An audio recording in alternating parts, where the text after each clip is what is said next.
नमस्कार दोस्तों। जोश आईएएस पीसीएस के यूट्यूब चैनल पे आप सभी का स्वागत है।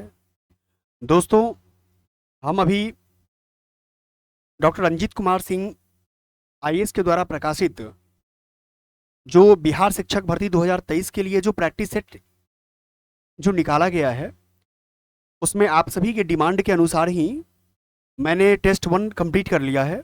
आप उसे जाकर के एपिसोड 1, 2, 3 के माध्यम से देख सकते हैं। प्लेलिस्ट में जाकर के पहले टेस्ट 1 कंप्लीट कर लें, तदनुपरांत आप टेस्ट 2 पर आएँ और टेस्ट 2 प्रैक्टिस सेट आप करें, जो मिशन आईएएस के नाम से है, मिशन 50 आईएएस के नाम से है।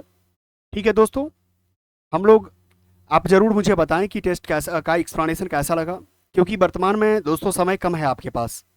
तो आपको जितना अधिक से अधिक प्रैक्टिस सेट आप करेंगे, आपके लिए एक सफलता सुनिश्चित करने में सहायक होगा। क्योंकि पढ़ते तो बहुत स्टूडेंट्स हैं, दिन रात पढ़ते हैं, लाइब्रेरी में पढ़ते हैं, लेकिन सफलता उसकी नहीं होती है जिन्होंने प्रैक्टिस सेट को एग्ज़ाम से पूर्व बहुत अच्छे से कम 50 से लेकर के 70 प्रैक्टिस सेट कर लिया है।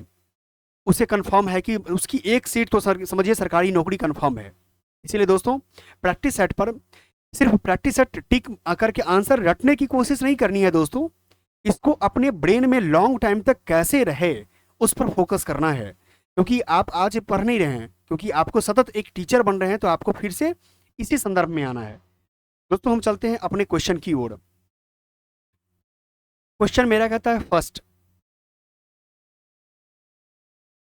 ये प्रैक्टिस सेट 2 है दोस्तों। आप लोग अब पहले टेस्ट दे लेंगे, आंसर क्वेश्चन करेंगे, आंसर करेंगे, उसके बाद जो है मेरे आंसर को देखेंगे आप लोग। कहता है कि सिंधु घाटी सभ्यता की विकसित अवस्था में निम्नलिखित में से किस स्थान से घरों के कुएं, यहाँ लिखा है क्या, घरों में कुओं के अवशेष मिले हैं। ये दोस्तों मोहनजोदारो है। कहाँ है? मोहनजोदारो से ये मिला है। आपको हड़प्पा सभ्यता के अंतर्गत आता है। सिंधु घाटी सभ्यता के अंदर कालीबंगा, मोहनजोदड़ो, लोथल और हड़प्पा चारों स्थल है। बट ये घरों में जो कुओं का अवशेष मिला है, ये मोहनजोदड़ो से मिला है। चलते हैं दोस्तों नेक्स्ट। 2 नंबर, भारत के प्रधानमंत्री देश दशा और दिशा किसकी पुस्तक है? ये दोस्तों रशीद किदवई की पुस्तक है। ये कौन है? रशीद किदवई की। फैक्चुअल नेचर का क्वेश्चन है, करंट बेसिस, आप इसको देख लेंगे। नेक्स्ट 3 नंबर क्वेश्चन कहता है, 3 नंबर क्वेश्चन कहता है कि अकबर ने सर्वप्रथम वैवाहिक संबंध, दोस्तों शायद मुझे लगता है इससे पहले भी हम लोगों ने प्रैक्टिस सेट में कर लिया है कि अकबर ने सर्वप्रथम वैवाहिक संबंध जो है किस राजपूतों से गृह में स्थापित किए गए थे? ये दोस्तों कछवारा है। क्या है? कछवारा है। और ये बीपीएससी के द्वारा पूछा गया क्वेश्चन है। ये 1562 में जो है, ये आपको कछवारों से शादी किया था।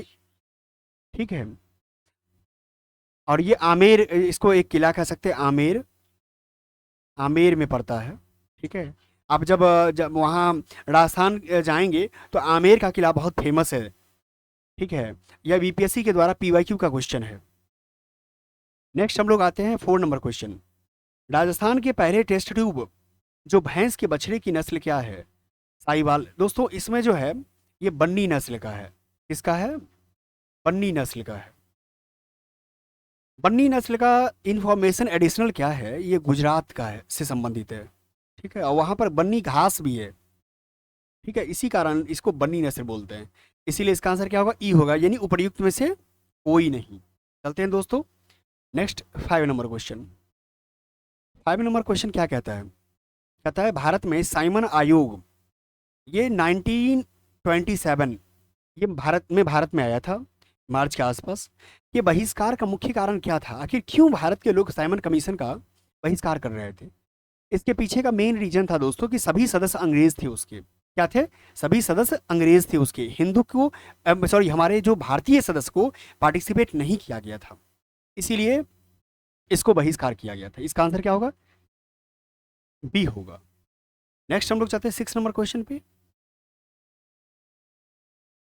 6 नंबर क्वेश्चन क्या कहता है दोस्तों? कहता है कि निम्नलिखित में से किस एक शासक ने ईस्ट इंडिया कंपनी को दीवानी प्रदान की थी? तो दोस्तों ईस्ट इंडिया कंपनी को दीवानी जो है 1765 ईस्वी में, 1765 ईस्वी में जब बक्सर की लड़ाई जब 64 में हुआ था, उसके बाद जो है शाह आलम द्वितीय के द्वारा जो है इसको जो है क्या दिया गया, दीवानी प्रदान किया गया। उसके बदले में बोला गया दीवाने में कि 26 लाख रुपया जो है सालाना उसको देना पड़ेगा। किसको देना पड़ेगा? British India east India company को देना पड़ेगा। इसलिए इसका आंसर क्या होगा दोस्तों? सी होगा। नेक्स्ट हम लोग चलते हैं 7 नंबर क्वेश्चन। बंगाल की निम्नलिखित फैक्ट्रियों में से एक जो पुर्तगालियों द्वारा स्थापित एक की गई थी वह थी क्या? ये कहाँ की गई थी? ये दोस्तों हुगली में है। कहाँ है? हुगली। हुगली कहाँ पड़ता है? ये वेस्ट बंगाल में है। कहाँ है? वेस्ट बंगाल में है। चलते हैं दोस्तों नेक्स्ट 8 नंबर क्वेश्चन में। 8 नंबर क्वेश्चन क्या कहता है? 8 नंबर क्वेश्चन कहता है कि होम रूल लीग, दोस्तों जानते हैं ये होम रूल लीग 1916 ईस्वी में दो व्यक्तियों के द्वारा जो है स्थापित किया गया था।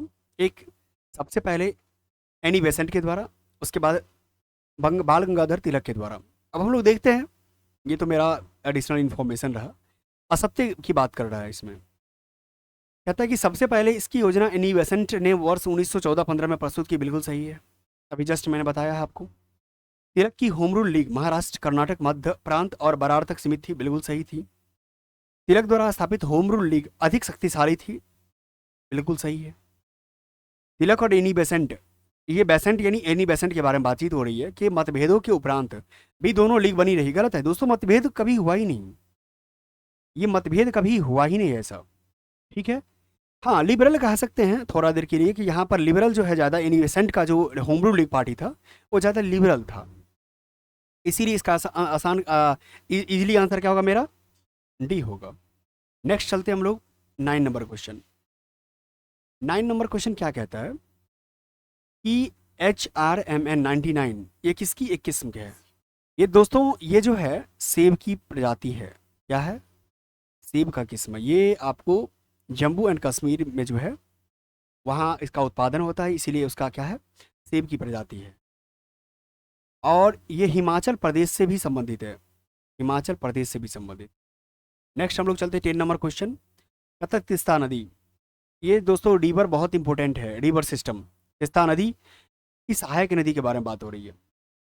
चलते हैं ऊपर में देखते हैं कि क्या आखिर इससे संबंधित बात है ऑप्शन, और हम लोग ट्रिक्स कैसे यूज करेंगे। दोस्तों मैंने आपको कहा है कॉमन सेंस, हमारे थंबनेल में लगा हुआ है कि कॉमन सेंस और ट्रिक्स के माध्यम से आप 100+ मार्क्स ले आएंगे।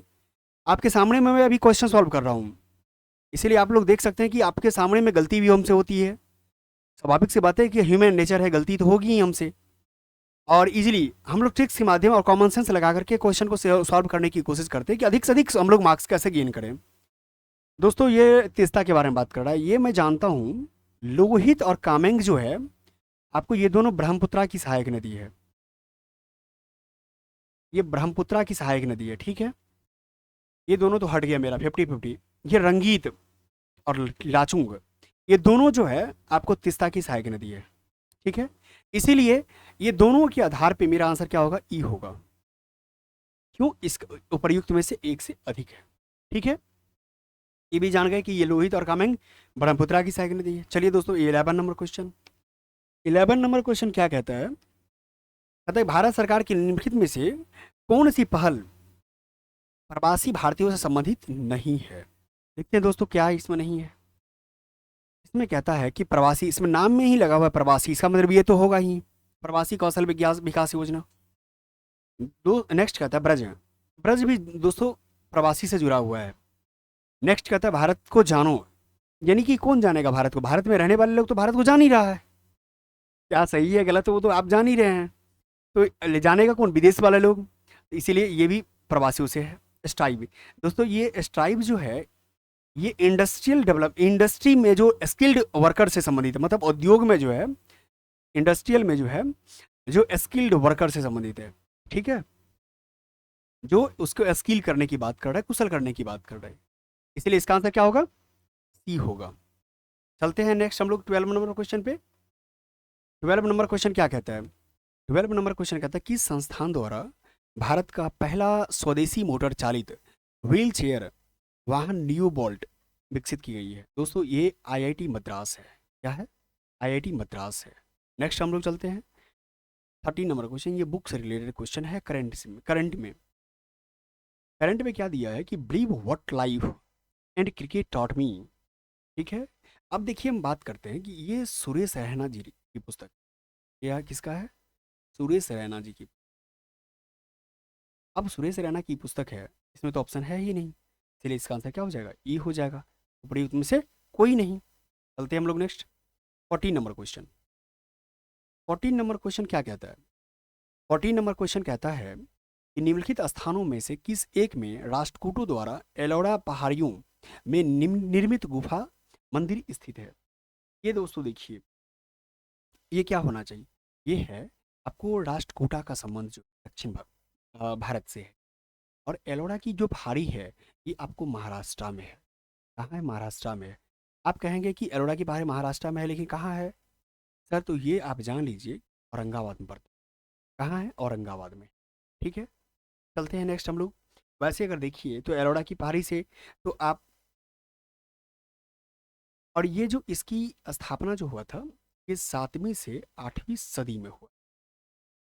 ठीक है, क्योंकि ये इसका राष्ट्रकूट का जो है टाइम पीरियड यही है। नेक्स्ट हम लोग चलते हैं 15 नंबर क्वेश्चन। दोस्तों मैंने शुरुआत में ही कहा, पढ़ने वाले बहुत हैं, पढ़ेंगे भी बहुत, आगे भी पढ़ेंगे, पहले भी पढ़ते थे, लेकिन आप लोगों से पता कीजिएगा यूपीएससी हो या स्टेट पीसीएस हो, सब सक्सेस किसको मिलता है? जब तक आप स्मार्ट स्टडी नहीं करेंगे आपकी सफलता नहीं मिलेगी। खूब पढ़ लीजिए आप, कोई फर्क नहीं पड़ता है, आपकी आपकी स्टडी को स्मार्ट करना पड़ेगा, और स्मार्टनेस से ही आपकी सक्सेस रेशियो में, क्योंकि जितना एक बेरोजगारी कहिए या वैकेंसियाँ कहिए, वैकेंसी तो खैर इसमें बहुत ज़्यादा है, बट भरने वाले भी तो ज़्यादा होंगे, कैंडिडेट्स भी तो ज़्यादा हैं। इसीलिए अपनी मार्ग को सुनिश्चित करने के लिए अधिक से अधिक एग्जाम से पहले प्रैक्टिस सेट देखिए। 15 number question, Malvika Agnimitram, sorry, Malvika Agnimitram की रचयिता कौन है? ये दोस्तों इससे पहले हम लोग कर चुके हैं, ये कालिदास है। ठीक है, ये संस्कृत में लिखी गई पुस्तक है। नेक्स्ट है 16 नंबर खिरजाबाद। ये खिरजाबाद किस नगर का नाम है? ये चित्तौड़ का है। ठीक है, ये किसका है? चित्तौड़ का है। ये अलाउद्दीन खिलजी के द्वारा जो है, जब चित्तौड़ आक्रमण किया गया था, ये अलाउद्दीन खिलजी के द्वारा जो है जब चित्तौड़ पे रावल राणा रतन सिंह का जो पराजित किया था। आप एक मूवी हाल ही में प्रकाशित हुआ था कुछ दिन पहले, पद्मावत, इसमें भी आप देखेंगे कि चित्तौड़ के राजा रावल राणा रतन सिंह पर जो है अलाउद्दीन खिलजी अटैक किया था, और बाद में उसका नाम जो है खिरजाबाद रख दिया। नेक्स्ट हम देखते हैं 17 नंबर क्वेश्चन। अलाउद्दीन खिलजी, दोस्तों हम ये मूवी हम देखे थे तो कई सारी मुझे हिस्ट्री का क्वेश्चन ऐसे ही सॉल्व हो गया था, पद्मावत। नेक्स्ट, अलाउद्दीन खिलजी द्वारा प्रचलित बाजार नियंत्रण व्यवस्था, बाजार नियंत्रण नियंत्रण व्यवस्था का संचालन निम्नलिखित में से किस विभाग के नियंत्रणाधीन है? देखते हैं क्या है ये दोस्तों। ये क्या है? 17 का आंसर दीवाने रियासत है। क्या है? दीवाने रियासत है। ठीक है, ये दीवाने रियासत है, क्योंकि सबसे पहली बात मैं बता दूं इसके बारे में कि अलाउद्दीन खिलजी जो है अपने मार्केट को डायरेक्ट कंट्रोल किया था। ठीक है, और मार्केट को डायरेक्ट कंट्रोल करने के लिए क्या कि एक विभाग का निर्माण किया था, का नाम था दीवाने रियासत। अब दोस्तों मैं बता दूं आपको, क्योंकि मैंने आपको बोला है कि मैं सिर्फ एक क्वेश्चन नहीं करता हूँ, मैं विकल्प पे बात करता हूँ। ये दीवाने अर्ज जो है ये सैन्य विभाग है, ये सैन्य विभाग का है। ठीक है, और ये राजा जो था बलबन के द्वारा लाया गया था। दीवाने इंसा जो है पत्राचार से है, पत्राचार से है। और दीवाने रिसालत जो है ये भी जो है ये विदेशी ऋण विदेशी से संबंधित है, विदेशी धन कहिए या जो भी कहा जाए, विदेशी विभाग कहा जाए। ठीक है, मुझे फॉरेन डिपार्टमेंट से है। अब चलिए मेरा हो गया, अब हम लोग चलते हैं next 18 number question. 18 number question क्या कहता है? 18 नंबर क्वेश्चन कहता है निम्नलिखित में से किसने लखनऊ में 1857 के विद्रोह का नेतृत्व किया था? दोस्तों ये लखनऊ, जब आप 1857 का रिवॉल्ट पढ़ेंगे तो उससे संबंधित जो 5-6 जगह है जहाँ का नेतृत्वकर्ता कौन है, जैसे बिहार में कहा जाता है, कहा नहीं जाता बल्कि सच्चाई है, कुंवर सिंह किए थे। ठीक है, तो इसी प्रकार से आप देख लेंगे दिल्ली में कौन किया था, फैजाबाद में कौन किया था, लखनऊ में कौन किया, मेरठ में कौन किया, तो यहाँ किया था लखनऊ में ब्रिजिस कादिर किया था।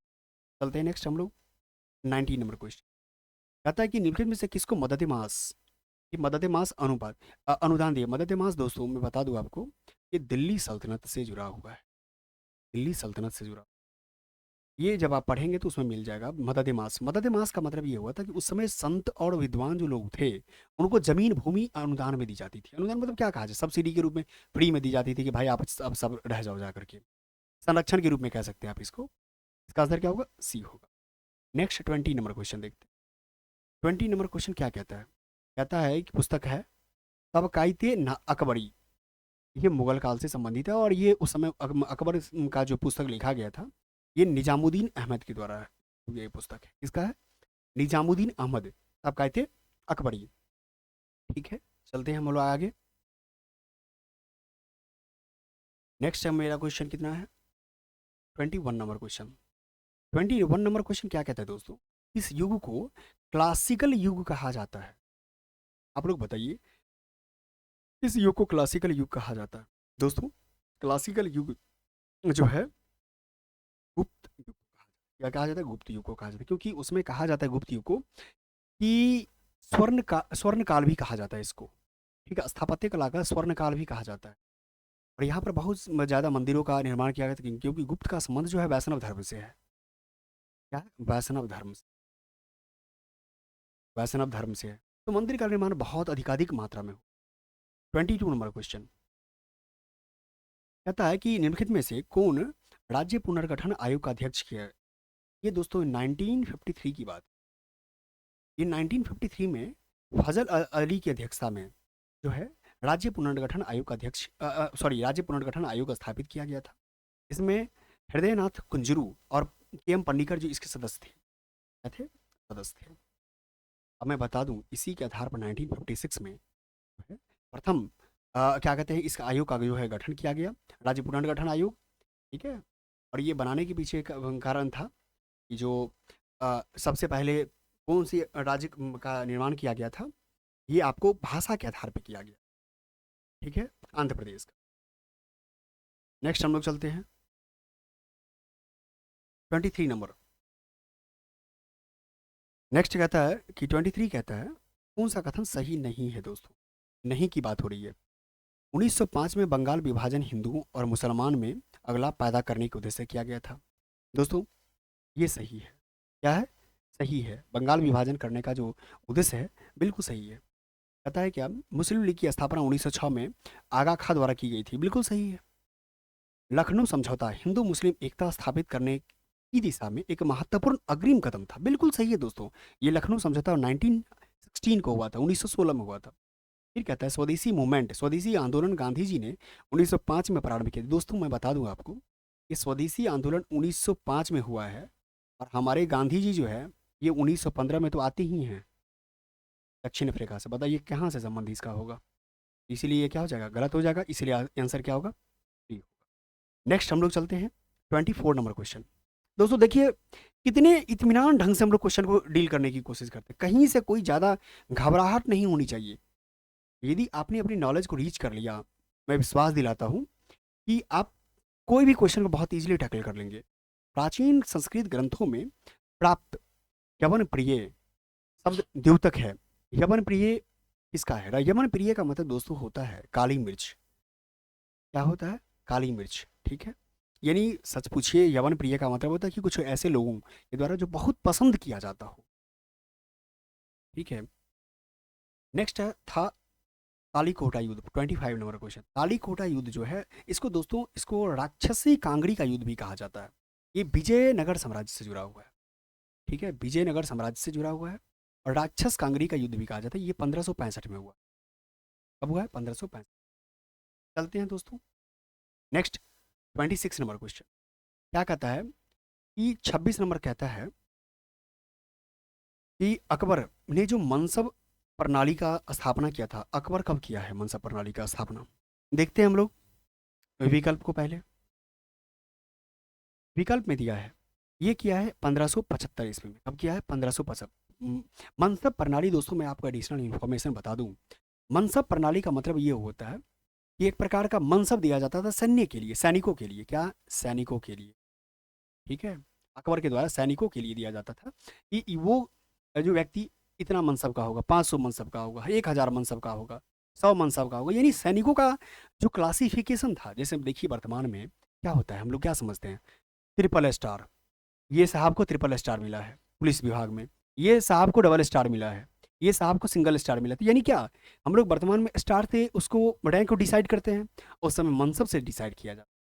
नेक्स्ट हम लोग चलते हैं 27 नंबर क्वेश्चन। बिहार के किस जलप्रपात को खादरकोह जलप्रपात कहा जाता है? दोस्तों ये आपको दुर्गावती जलप्रपात, ये दुर्गावती जलप्रपात जो है आपको ये रोहतास कैमूर के आसपास है, ये रोहतास कैमूर के आसपास।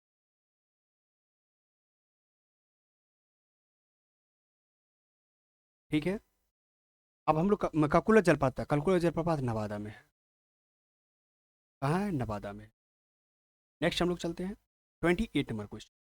चांदी का टका और तांबे का जीतल प्रारंभ कौन किया था? दोस्तों ये चांदी का टका और तांबे का जीतल जो है ये इल्तुतमिश किया था। ये भी दिल्ली सल्तनत का ही राजा है इल्तुतमिश। और ये सच पूछिए तो दिल्ली सल्तनत का जो वास्तविक संस्थापक है इसी को कहा जाता है। मतलब दिल्ली सल्तनत का ये भी क्वेश्चन पूछा जाता है, दिल्ली सल्तनत का वास्तविक संस्थापक कौन? वास्तविक संस्थापक कौन है? इल्तुतमिश है। दोस्तों इस तरीके से यकीन मानिए आप कर लीजिए, 10 टेस्ट कर लेंगे ना, तो मैं दावे से कहता हूँ आप अपने समकक्षी से बात कीजिएगा, आपको एहसास हो जाएगा कि हम में और उसमें अंतर क्या है। नेक्स्ट हम लोग चलते हैं 29 नंबर क्वेश्चन। 29 नंबर क्वेश्चन क्या कहता है? क्योंकि दोस्तों सफलता पाने के लिए सबसे एक बात मैं जरूरी समझता हूँ, दिशा निर्देश, गाइडलाइन। जिस व्यक्ति को जैसा दिशा मिला ना टीचरों के माध्यम से, जो उस चीज़ों को समझा है वो उतना ही जल्दी सफलता पाया है, और जो नहीं मिला वो भटकते रह गया। 29 नंबर क्वेश्चन क्या कहता है? किसका पीछा करते हुए चंगेज खां सिंध नदी के तट पे पहुंच गया था? दोस्तों ये सिंध नदी के तट पर जो है ये जलालुद्दीन मंगवर्नी का पीछा करते हुए पहुंच गया था सिंध नदी के तट पे, बट भारत में जो है प्रवेश उस समय नहीं कर पाया था। ठीक है, और इसी के डर से जो है इल्तुतमिश जो है मंगवर्नी को जगह भी नहीं दिया था। चलिए 30 नंबर क्वेश्चन। कौन पानीपत के तृतीय युद्ध के समय पेशवा था? दोस्तों ये पानीपत का तृतीय युद्ध जो है इस समय बालाजी बाजीराव है। ये जो है ठीक है 1761 में युद्ध हुआ है, 1761 में युद्ध हुआ है। ठीक है, तो अब हम लोग देखते हैं पानीपत का तृतीय युद्ध जो है किसके बीच में हुआ है? ये हुआ है आपको मराठा और अहमद शाह अब्दाली के बीच में। कहाँ हुआ है? मराठा और अहमद शाह अब्दाली, अहमद शाह अब्दाली, अहमद शाह अब्दाली। दोस्तों एक इस पर मूवी भी बनी हुई है, आगे यदि आप समय हो आपके पास तो एक मूवी देख सकते हैं, जिसका मूवी का नाम है पानीपत। पानीपत फिल्म देख सकते हैं आप लोग, और फिल्म देखना चाहिए, इंजॉय करना चाहिए, क्योंकि हिस्टोरिकल अगर कोई मूवी बनती है तो उसको देखिए, क्योंकि आपको पता चलता है। ठीक है, एक मूवी देख सकते हैं। नेक्स्ट आता है 31 नंबर, चिनुक। चिनुक हवाएं रॉकी पर्वत के पूर्वी ढाल पर नीचे उतरती है, उनका तापमान किस दर से बढ़ता है?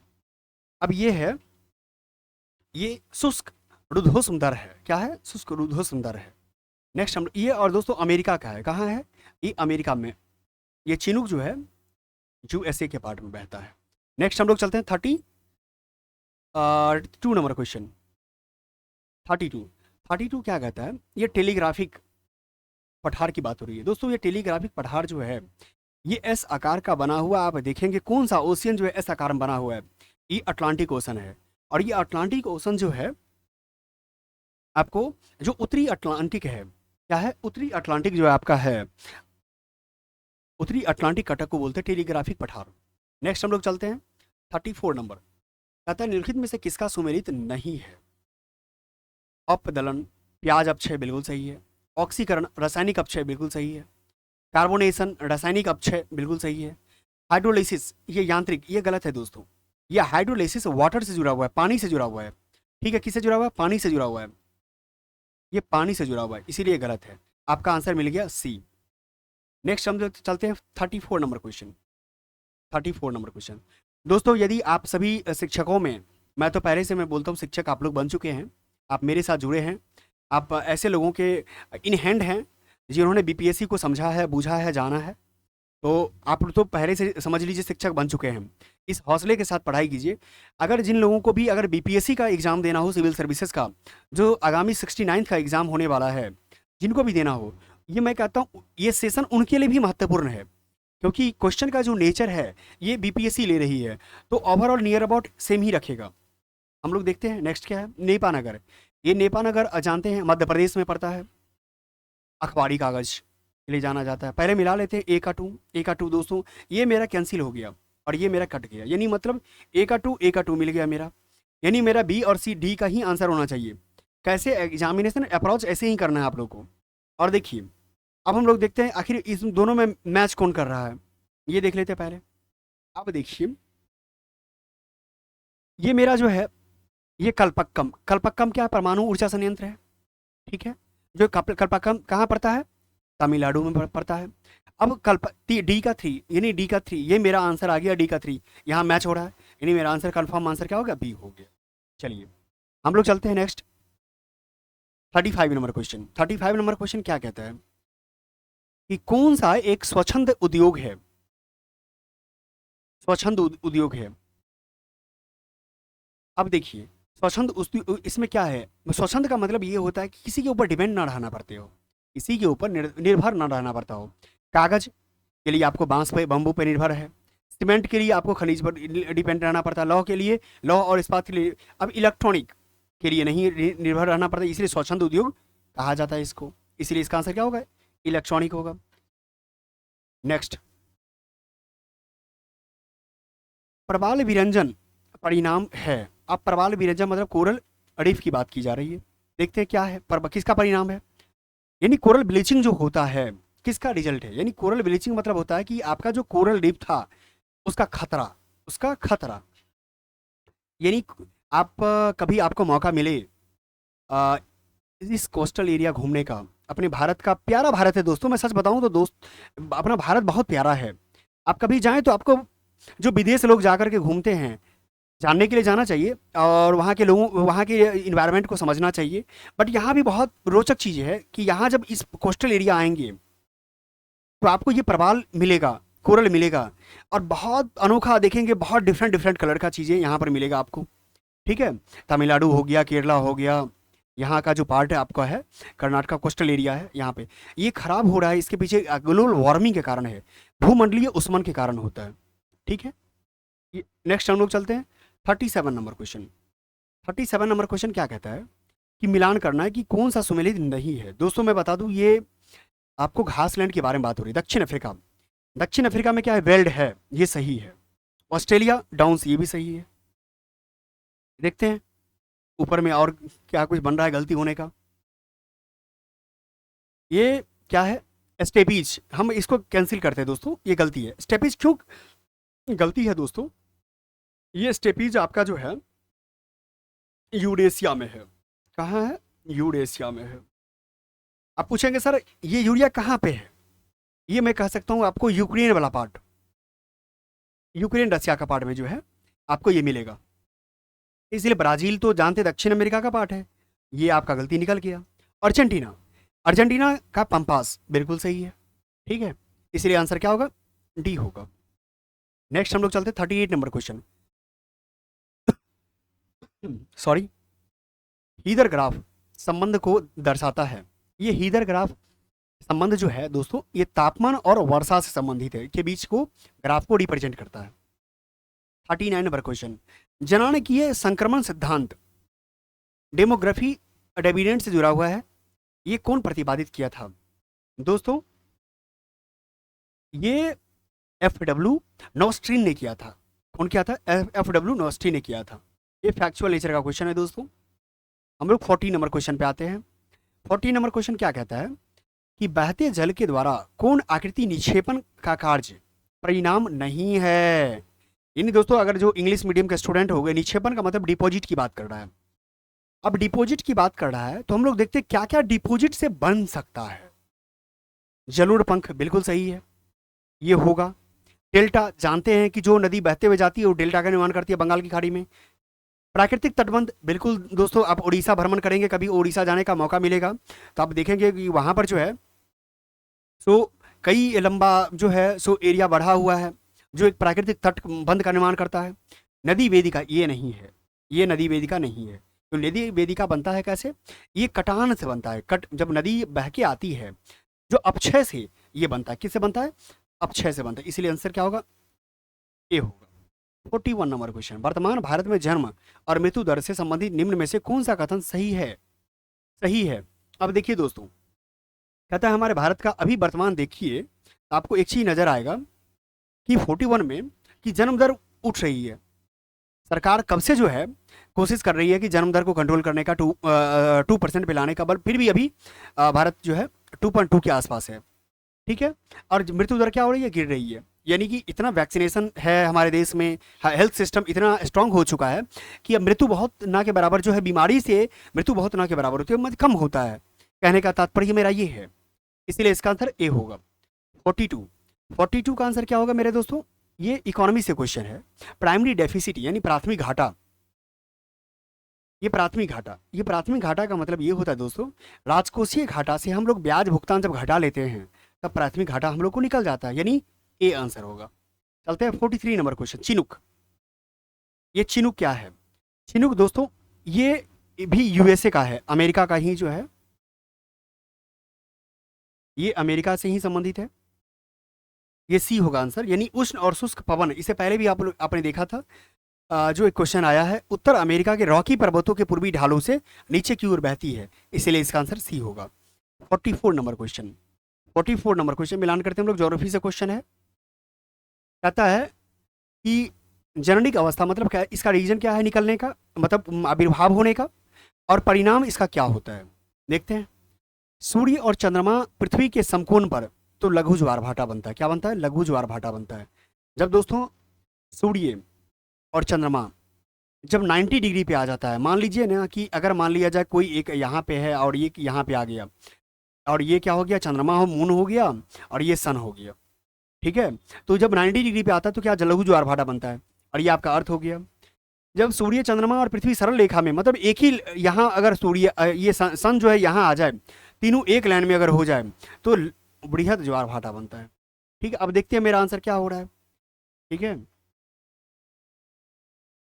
अब देखिए ए का 2 मतलब ए का 2 मेरा आ गया, बी का 1, बी का 1 भी आ गया, यानी मेरा आंसर आ चुका है ए।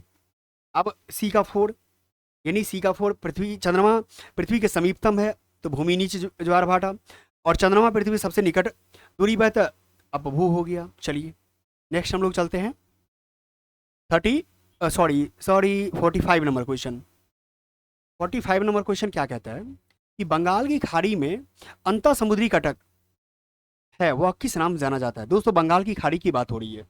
ठीक है, ये अगर मैं बताऊं आपको, ये मेरा प्यारा भारत हो गया, और ये प्यारा भारत जो है इस तरीके से बढ़ते हुए क्या हो गया, ये बंगाल की खाड़ी हो गया। ठीक है, ये बंगाल की बे ऑफ बंगाल हो गया। अब कहता है कि क्या बनेगा दोस्तों, देखिए हम एक एक करके हटाने की कोशिश करते हैं। 90 ईस्ट कटक, 90 ईस्ट कटक दोस्तों, अपने जब आपके पास मैप होगा, जरूर मैं विश्वास करता हूँ कि आपके घर में मैप लगा होगा, वर्ल्ड मैप। ठीक है, अगर नहीं लगा हुआ है तो आप जरूर खरीद करके अपने घर में लगा लेंगे।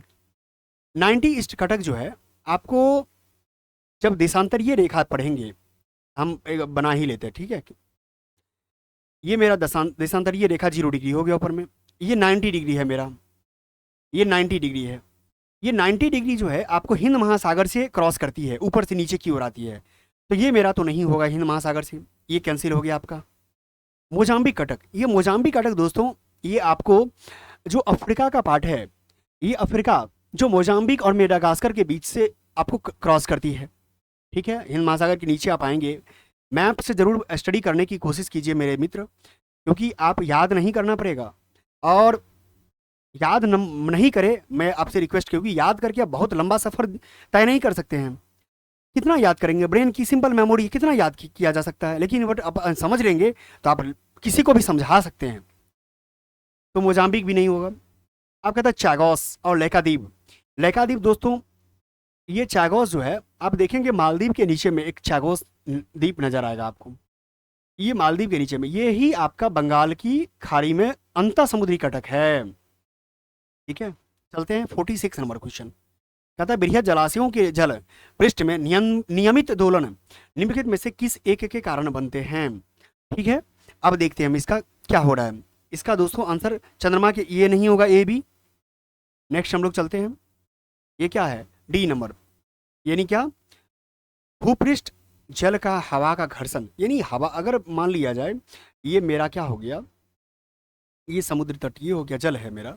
अगर यहाँ पर क्या होगा, अगर फ्रिक्शन होगा, आप लोग अगर बचपन में अगर पानी में जो है, यानी कोई पोखरा हो, तालाब हो, नदी में अगर कोई बॉल को फेंकते हैं, यही कोई पत्थर फेंकते हैं, तो क्या होता है उसमें एक घर्षण डेवलप होता है, ठीक है, और इसमें एक वेव्स क्रिएट होता है, यानी तरंग बनता है, और यही चीज कारण क्या है, दोलन का कारण है, यानी ऐसे होते रहता है, ठीक है।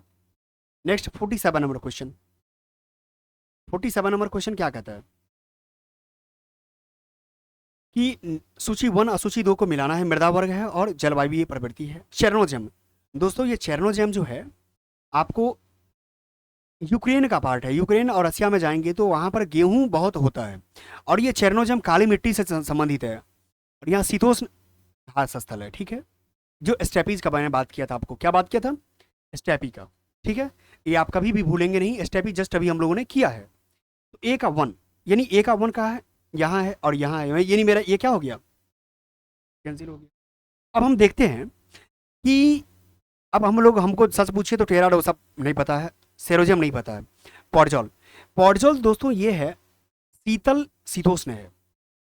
अब मुझे ये पता है, ए और सी पता है, फिर भी तो आंसर मेरा दोस्तों लग रहा है, फिर भी आंसर लग रहा है मुझे। अब मुझे जानकारी के लिए आ गया कि टेराडोसा क्या हो गया, भूमध्य सागरीय हो गया, और सेरोजियम उष्ण हो गया।